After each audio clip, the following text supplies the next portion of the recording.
Hey everybody, I hope you had a wonderful Father's Day. We finally got all of the Not a Wolf LAIR previews done. They were doing like one a day. So today was the final day, and we're going to go through all of them.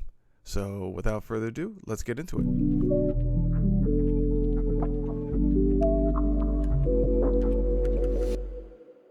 So first up, we've got Averbrook Caretaker. This is an okay card, $4, $5 if it's foil. A couple of reprints, haven't seen it in 2.5 years. Ranks super far down, doesn't see a ton of play. This is basically, if you're playing werewolves, you're playing this. Otherwise, you're not. No one really likes the day and night mechanics, although this one doesn't trigger it, but still, yeah. No one really likes playing with that stuff, so we don't see them too often. Next, we have Beastmaster Ascension, one of the two good cards in this layer in terms of playability. This is a $2 card, but it's a $26 foil, just because there wasn't a lot of foil reprints for this. Last time we saw this was 5 months ago. It ranks up pretty high in the 500s. That means it sees a good amount of play. People like it. It's an easy card to trigger if you're doing go wide stuff. So yeah, good to see this card in the layer. Good ad. Next, we have Howl of the Night pack. This is a crazy old card. We haven't seen this in almost 11 years. 20-cent card, though. 40-cent card if it's foil. I think this was included because it's just one of their favorite cards, which is totally fine. Yeah, this ranks super, super low. No one's really playing it. I think this... I don't love regular clothed humans in my Magic the Gathering cards. That being said, the down stock arrows are pretty hilarious. So, you know, if you're into this sort of thing, I think this is a hilarious meme card to play in your werewolf deck. Next up, we've got Toverlord, Dire Overlord. This card rates pretty high in terms of playability, but that's probably because it's one of the only werewolf commanders or wolf commanders. It's 38-cent card, $3 in foil. Saw it last 2.5 years ago. Yeah, I mean, again, if you're into this art, if you really like wolves wearing, dress shirts and ties, this is an easy close your eyes buy this. If you're not into this, yeah, I don't really see. I mean, the werewolf niche I think is pretty small. It doesn't rank super high on EDH rec, but the people that have these decks and like this art are gonna love this. Otherwise, this will probably be an easy pass. Next up, we've got Second Harvest, an odd double token doubler thing. It doesn't actually like double tokens as you make them, but it does double any tokens you currently have out. So, potentially really high ceiling with this.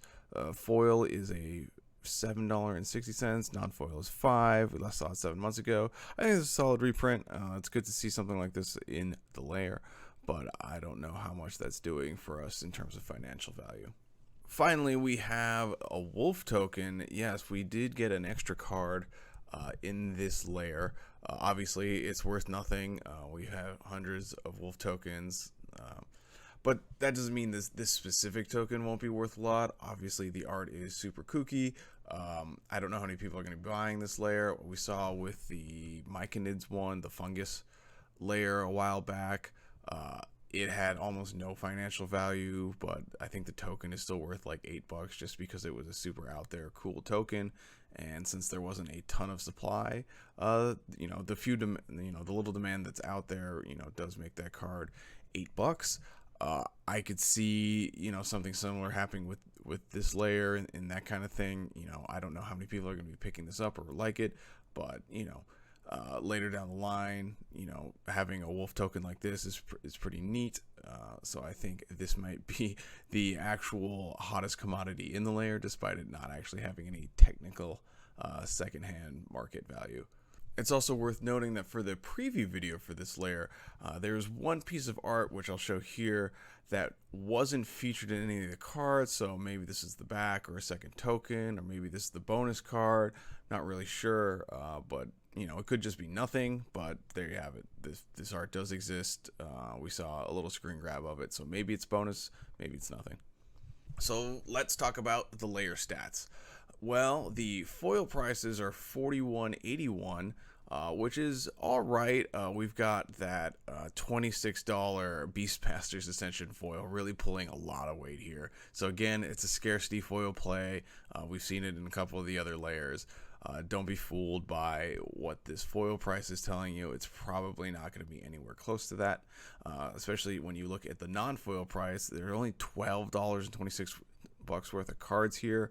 Again, I think this is the lowest value we've seen so far out of all the layers. You're getting a little less than half of your money's back in terms of secondary market, which is not great. So this is really if you love this art and you like the style and you've got a werewolves deck, then yeah, I think this is a great and fun pickup for you. Otherwise, I think this is an easy skip. So for the foil rating, we have a 5 in the financial. Again, this is just due to that scarcity foil. That's why that asterisk is there. Playability, this gets a 3. A couple of these cards, I think three of them see a decent amount of play, namely Tovalor and Second Harvest and the Beastmaster Ascension. Art, I gave this a 2. I'm not a huge fan of this. I know they're great artists working on these things, but I just don't like the aesthetic at all. If you do, that's awesome. Good for you. You'll rate this a lot higher. So for the foils, this gives us a total of 2.7. Getting to the non-foil ratings, we can see that while playability, art, obviously all that's the same, the financial value comes down significantly. That $12 is just not doing a whole lot for us, so that rates this a 2 out of 5. Not really good. Again, love the art, go for it. If not, I'd pass on this. And that means for the total non-foil rating, we get a 2.2. Not that great. In fact, as you see the total stats for all the layers, this is the lowest rated one so far. This is the 4th one that they've previewed. Judging by other super drops, we typically see around 6, so I expect there to be 2 more, and we'll be covering all of them as they come out. If you find this helpful, please leave a like, comment, do all that kind of things. Please subscribe. As I said, I'm going to be doing these the day after we get all the previews. So yeah, stay tuned and I'll see you in the next one.